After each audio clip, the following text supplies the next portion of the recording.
It is quite different for young people. The most common cause of youth homelessness is family breakdown.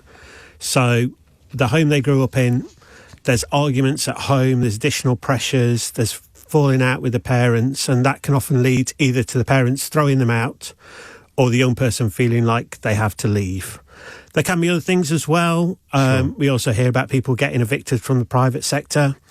We know that Section 21 evictions are still a massive problem.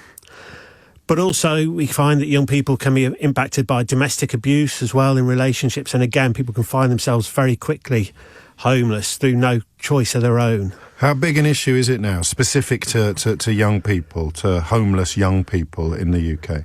It's really tough at the moment. It's been the record high right now. What we know is that every 4 minutes somebody becomes homeless that's a young person. If a young person finds themselves homeless, what do they need first? What are the most important things you can do to help them get back on their feet?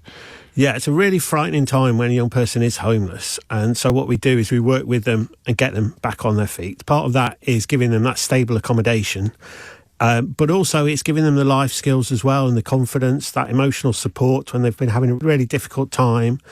And really, yeah, just giving them the chance to then move on into a job or into education so they can move forward and have a successful life. So you and your colleagues see your work as very much a launch pad rather than a destination? Absolutely, yeah. We want people to leave our services and go on and have great lives. But yeah, it's making sure they have the chance to do that and for us giving them the skills to be able to do that. I could probably answer this myself, but I want to hear it from you. Why is Christmas a particularly tough time for homeless young people? For Christmas time, a lot of us associate with really happy memories, and there's that sense of time to be with a family, and it's supposed to be one of the best times of the year. But every expectation there almost works in reverse if you're young and homeless. You know, you don't have anyone to turn to, and you really notice that.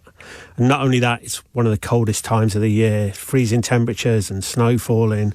It's a really, really horrible time to be homeless. What can anyone listening now do to help with the work that you and your colleagues do at Centrepoint? We'd really like your listeners to donate and give what they can afford this Christmas. Your donation can pay for a young person to be in that safe accommodation with Centrepoint service and get them on the way to having a safer life. Paul Brocklehurst, thank you. And thank you, of course, to Centrepoint.